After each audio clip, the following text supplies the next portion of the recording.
Hello, everybody. Last session of the day, and let's make it a drinking game before you go into the bar, because we will talk about AI. So my challenge to you, count how many times we say AI in this session, and that's how many shots or beers you're drinking after.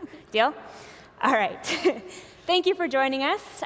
It's been an incredible day, and I am super excited about this panel. It's probably my favorite thing to do at Elevate, is to really bring different leaders with very different experiences talk about what's happening in the market. And I'm a very practical person, so everything we will talk about today is very practical and actionable. So we can all agree that AI is the biggest thing that's happening to us. And a recent McKinsey study has found that in the next 3 years, 92% of organizations at C-suite is already investing in AI. So the thing that I hear the most is for people who are fearing AI, it's not about AI replacing our jobs, but it's about people who know how to use AI that will replace humans. So how do we lean into AI starting now? And before we start, we want to introduce incredible humans to you. And please meet Nikki Shah. She joined Kyriba as a Chief Strategy and Transformational Officer. Kyriba is a global provider of cloud-based liquidity management solution. Alina Timofeeva is an Influence Board member at Chartered Institute for IT. And right next to me is Jane Smith, who is a Field Chief Data and AI Officer of EMEA of ThoughtSpot, an agentic analytics platform. How many AI did you hear? So they know what they're talking about.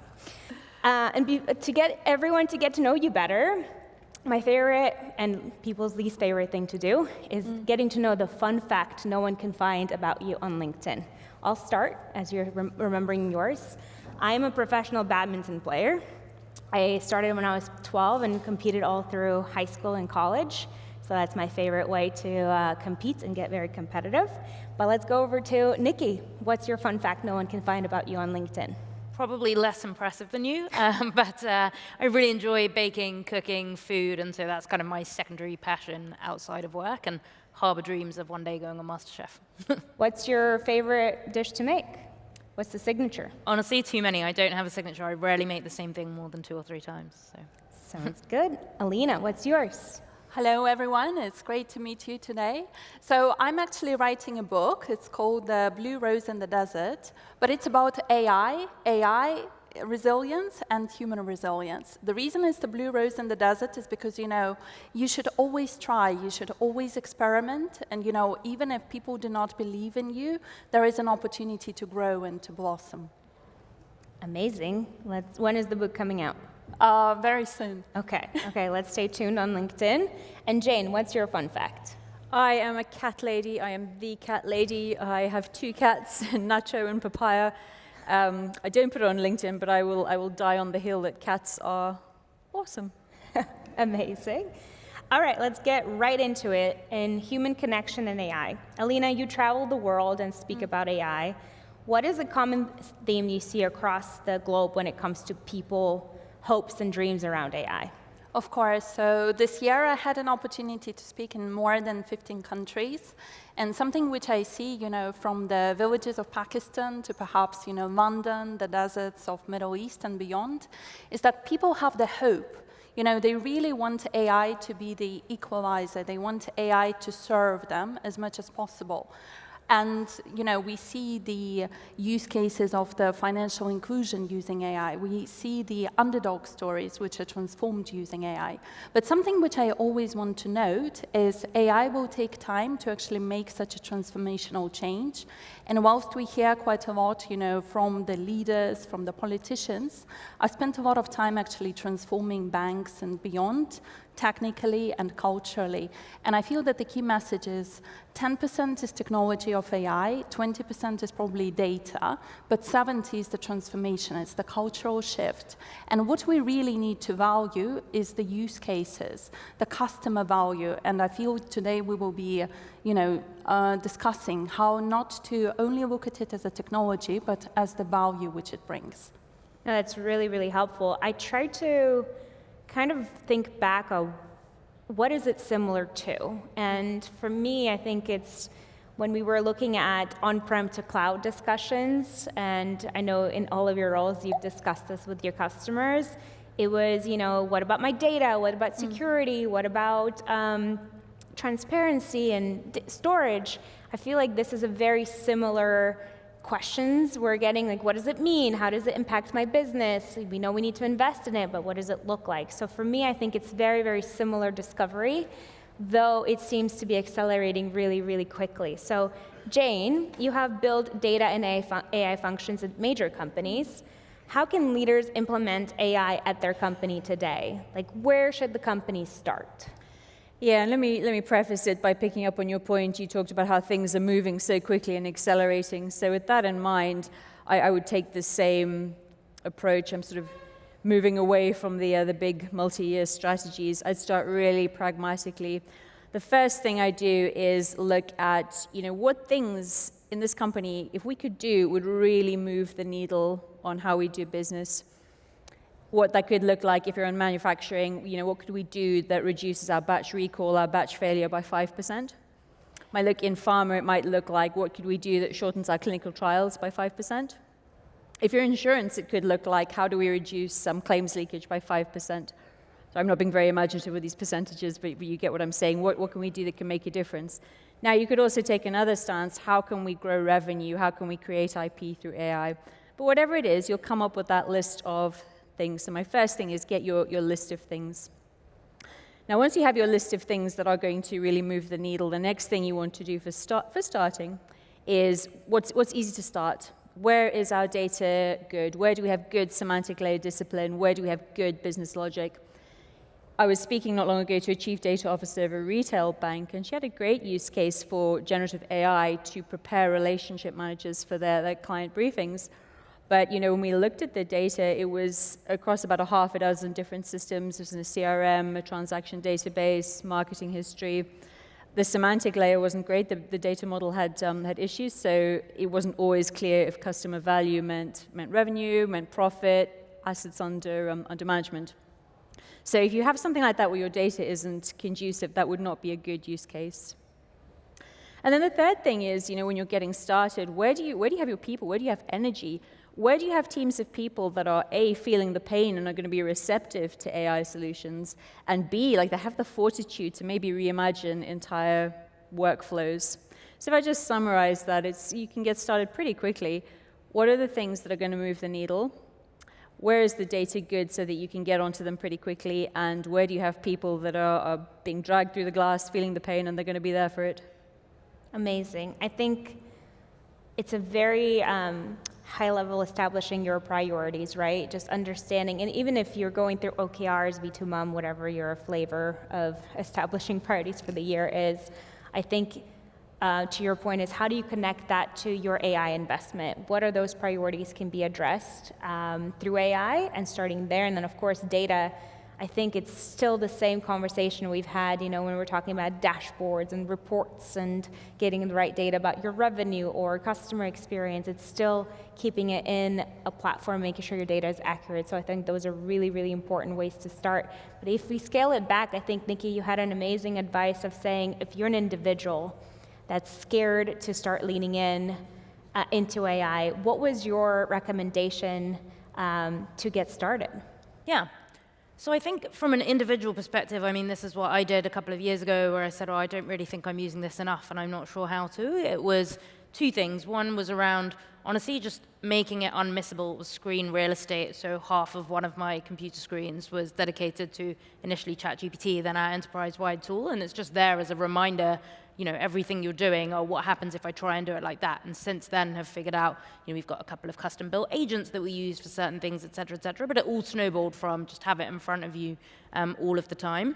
And then I think the second piece, and it kind of ties into what you were saying, which was what's the business need we're trying to solve? And so I would say, rather than trying to say, we're going to go big on AI or we're going to do an AI transformation, it's kind of what are we trying to do as a business? And then inserting into each meeting, you might run it initially in the same way that you had, but then, how could AI help us here? And again, you might get some interesting use cases that come out of it rather than sort of starting the other way around. Mm-hmm. So very, very practical. I think for me, I've realized there are some people on my team that were ready and super engaged and just deep in it. There was someone on my team that was prompting AI and spending an hour and a half and doing account planning for our coming partner QBRs, and he was just way in it. And then there was a different side of my team who was like, I have no idea where to start. So I think the real estate example is amazing. The one I had to even scale back and say to my team, okay, if you were to go Google something, replace that with AI of choice, whether your company is giving you access to ChatGPT, Monday AI, whatever it is, invest in that. So if you're thinking, I need to go find information and Google it, just switch it to the AI of choice. And I think, Nikki, your example of starting of real estate and just having it on the screen and just be visible, it's the same approach to any adoption of any platform. If you're living your life in Monday, if you're living your life in any tool, QuickBooks, whatever it may be, it's the same approach of having it in front of you and adapting it. So we want to go deeper. Of course, we promise to make it practical. So Alina, can you give us an example of a successful AI pilot you've seen in the line of work? Yes, of course. So something which I really care about is the human side, when AI solves real-life challenges. I was once subject to terrible fraud, and this actually made my life really bad, not just financially, but also emotionally. So what I really value is, AI helping us in the day-to-day life, not just in terms of effectiveness, but making sure that we can, continue to spend time on something which really brings value. So one of the use cases I've seen, which started as a pilot, it was one of the banks, it was JP Morgan, who invested into building the fraud solutions using AI. And there are certain things, because imagine sometimes your transactions are blocked, right? But actually you are the person who are making them. So this is a false positive. At the same time, you also have situations where, the fraud is committed. In my case, I went to sauna and I came back, and in 8 minutes I lost £20,000, which was a little bit inconvenient. So something which happens is there are different use cases, and fraud is one of them, which is a good example where AI can be used, because there is so much data, and there is also an opportunity to save the money to the customers, like you and I, to save the time, the efficiencies, all the nerves behind, solving the situation, and, of course, help the bank as well to deliver the revenues and to make the savings. I love that example. Nikki, what about you? Yeah, so Kyriba, for those of you that don't know it, essentially aggregates data. And so it allows companies, corporates mostly, to pull into one place information about their cash, their payments, centralizing data from lots of different banks and from their ERP systems. So it's a natural place to start in terms of having that organized set of data from which to work off clear sets of definitions. And so we have been piloting and are kind of releasing in Q4 the first versions of our trusted AI, or what we call TIE agents.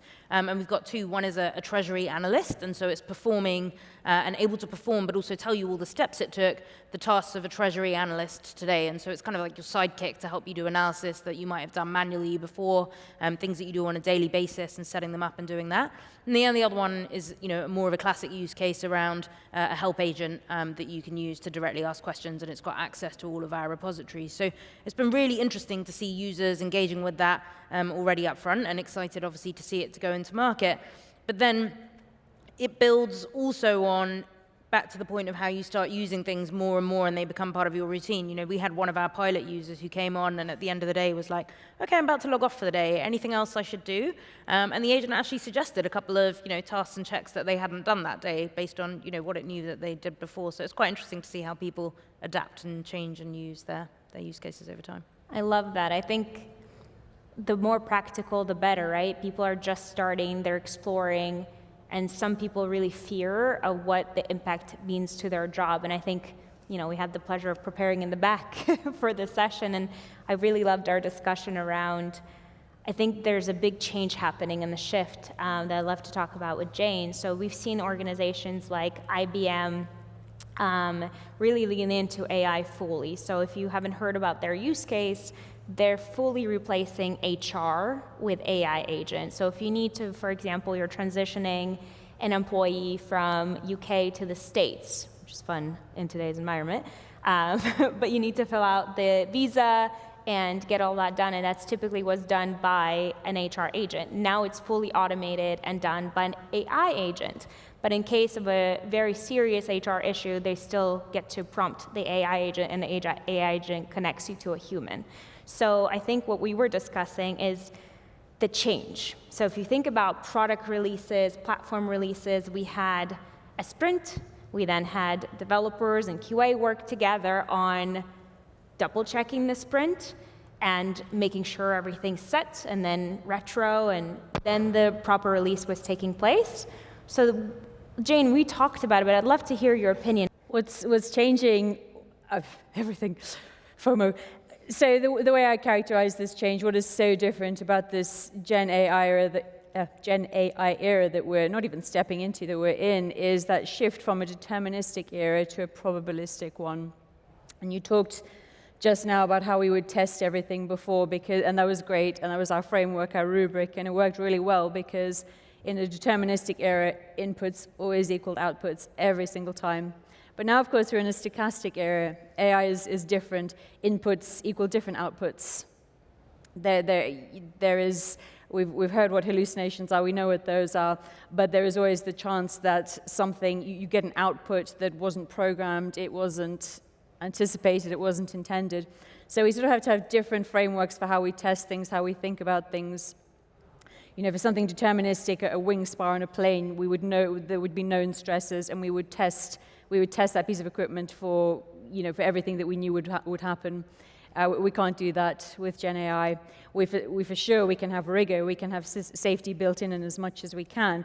We hopefully are doing things like validating trading data sets, establishing audit trails, things like that we would do for deterministic products, but then this is where we have guardrails as well. So these are the kind of the safety wrappers around what is already produced. So when an output is produced from Gen AI, what are the moderation filters? Where is the human in the loop? How do we look at things once they've been outputted? Yeah, I think that is the big change. No, it's so interesting. I know there was so much hype around AI and pilots and all these enterprise organizations investing there, and now we're seeing that the human element is still really, really important. And the examples that come to my mind is, I don't know if anyone saw the Deloitte example when they were doing a tax report and AI made stuff up. So when you think about it, now you have to bring humans back to challenge where the data was omitted or something was going on where AI was making things up. And, you know, I think from a human element, this is where intuition's important, your thought process is important, your credibility is important, and just challenging the data is so important. So I think for us, as we're thinking about how do we lean in, human element is still very, very crucial. What do you guys think about any other pilots and any other things that the human element comes in? Anyone wants to add? What do you think is going to change from input, output? Go ahead, Jane. I have if I may, almost a contrarian take on that. You talked about the importance of a human when there's good judgment. There is another stance you can take. Did anybody see that Albania have an AI minister? Yes. Procurement, yeah. So they've decided, well, humans are not, you know, they can't be impartial enough or trusted enough to make good procurement decisions. We'll make an AI agent to make these decisions. I thought that was really interesting because our first mindset is always we need a human to oversee the veracity or the sense of what AI does. But in this case, they thought, well, actually, we'll have AI oversee what humans do. And you can think of many use cases where that would be applicable, things like jury duty, maybe. So that was the only thing I had to say. No, I love that example. Team, what about you? Happy to go? Yeah. So I think, as you say, the context is really important and will remain important. In a past life, I was a trader for many years, and there was always this sort of joke that the most senior people were there on the floor not to do things on the day-to-day basis. You know, that was the job of the analyst, but they were there because in those outsized events and the things that were really changing, market moving, et cetera, it was those years of expertise. And so I think we're navigating an interesting time now where the combination of context kind of supported by AI is really quite unique in terms of what it allows you to do. And it's a question of how you bring the next generation through when previously you gained context by doing the manual and repetitive tasks, right? So it's sort of a different shift for each layer of the organization as you think about it in terms of mindset for a group of individuals to do that. But rightly or wrongly, I think as a human society, we want to be productive, we want to find things to do, we want AI, as you said at the beginning, to help us, not necessarily to steal our jobs. And so it's around staying curious, finding those use cases. But I'm hopeful that, like all the waves of innovation that came before this one, we find other ways to be productive and jobs shift and change over time. I love that. I love that view. What about you, Alina? So I think for me, AI is an opportunity to learn new skills a little bit faster. So what I see is that the jobs are going to slightly change, because imagine there is an admin who's going to still operate the work task, or imagine there is an analyst who's going to produce strategy. But similar as Nikki mentioned, context is very important, because even if you start a new job today, you don't know all the intricacies of why certain decisions were made and why the organization works in this way. So we have seen, unfortunately, examples when AI was used to create the most perfect analysis, but it was wrong. And because there was no human oversight, or perhaps it wasn't as detailed, it went to the organization and they were not making the right decisions. So I think the two things which are key is the skills and the context. And the third one is the trust, because ultimately it is about the relationships that you build with your customers, right? And the trust is something that you can't just, hype using AI, and it is something which will continue to remain. But I do feel that something that you need to keep thinking about is the skills that you learn, the speed at which this is going to happen is perhaps going to be much faster than before.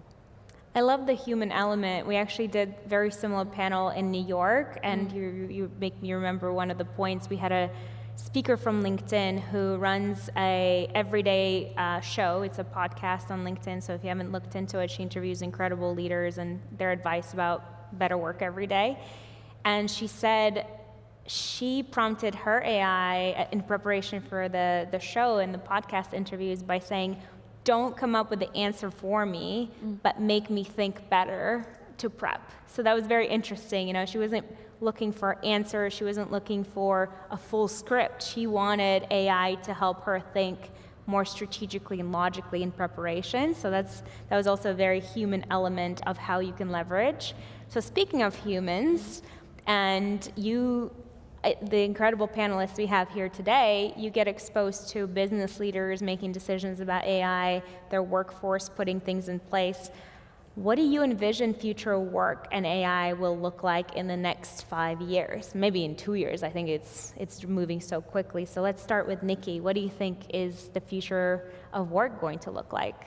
Yeah, so look, I kind of touched on this a little bit in the last question, which was, I think it's shifting roles, shifting patterns, some of the things that we do that are maybe more manual, repetitive in nature, and certain other pieces as well, or things that we haven't been able to historically touch as humans. Those things start to shift. But I do think in the next 2 to 5 years, that context layer is still really important. And so career ladders look different, but in the same way that one of the previous speakers today said, a huge amount of the job titles that we all have today didn't exist 20 years ago. I think, we don't even necessarily know what those are over the next few years. But I think that combination of context, curiosity means that you will find different and shifting ways to use and apply that at work. 100%. I think we're kind of fearing AI, right? We're fearing someone's coming and going to become a partner leader. But if you think about 10 years ago, we did not have chief sustainability officers. We did not have chief creativity officers. All these roles came with technology. So I think the opportunity here, and to all of your points, is the cool thing about AI is you don't have to be a developer anymore to build something. You can start building now because the technology allows you to do that. So I think the way to think about it is you have the opportunity to lean into AI, start small, but also create the roles for yourself. If you truly believe in solving a problem that you're super passionate about, that's how you create the next job for yourself. So I love the context. Alina, what do you think is the future of work and the world of AI? I mean, I really loved your example around cloud, because 10 years ago, everybody thought we're going to move to cloud, we're going to save money, we're going to change the world. And I feel we are having the same with AI as well. So something which I definitely would say is 2 things. Number one, technology revolutions such as cloud or AI, in many of the cases, we underestimate how much they're going to change, but we overestimate the speed. So we think that it's going to happen much faster than perhaps it practically does.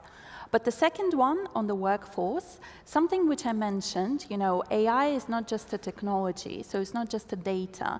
It's a way to change and to adapt your processes end to end. So for example, if you want to use AI in a bank or in a smaller business, you need to look not just at one little use case, but more how will your operations transform? So similar to your example of the HR, you are looking effectively at the whole value chain.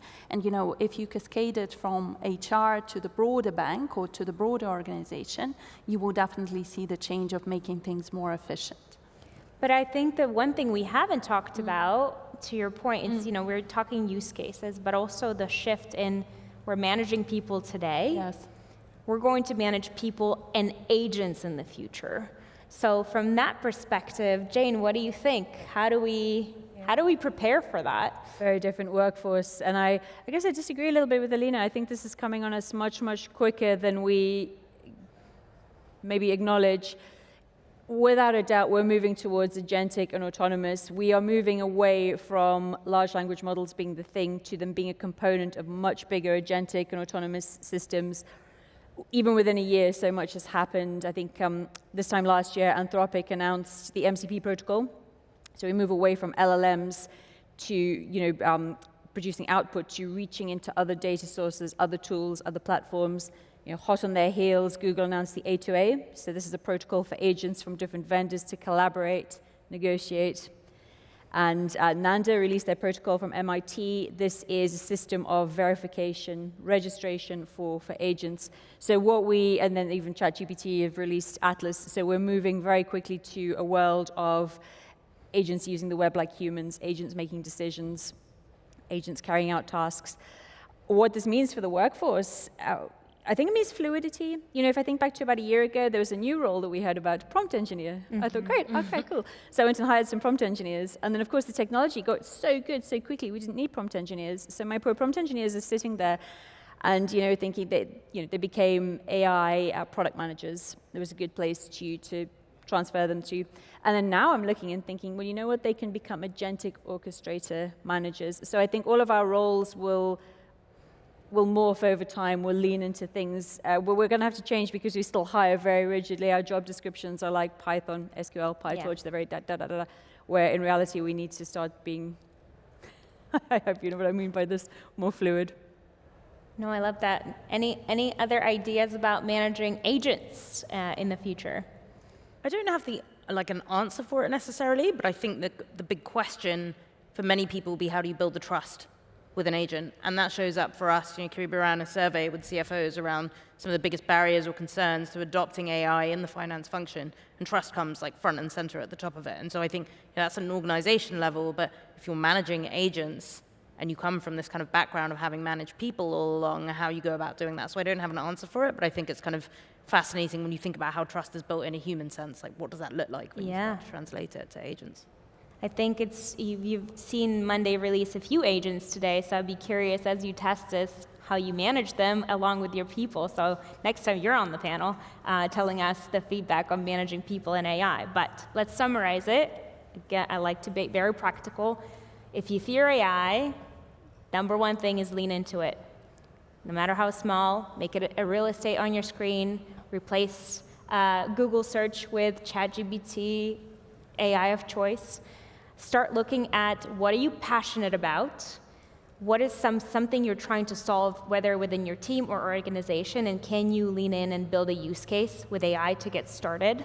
I think we've all talked about trust and verification and the adjustment to the input-output type of testing of what is AI producing and how do I challenge it to ensure that what I need is coming out, and what do I prompt in the future, and then take it a step further to move into agentic collaboration, which I think that's the scarier part, is cross-collaboration, and it's happening now. And I think start practicing and tell us how it goes. And thank you so much for joining us today and for being here on day one, and enjoy the evening. Thank you for being here.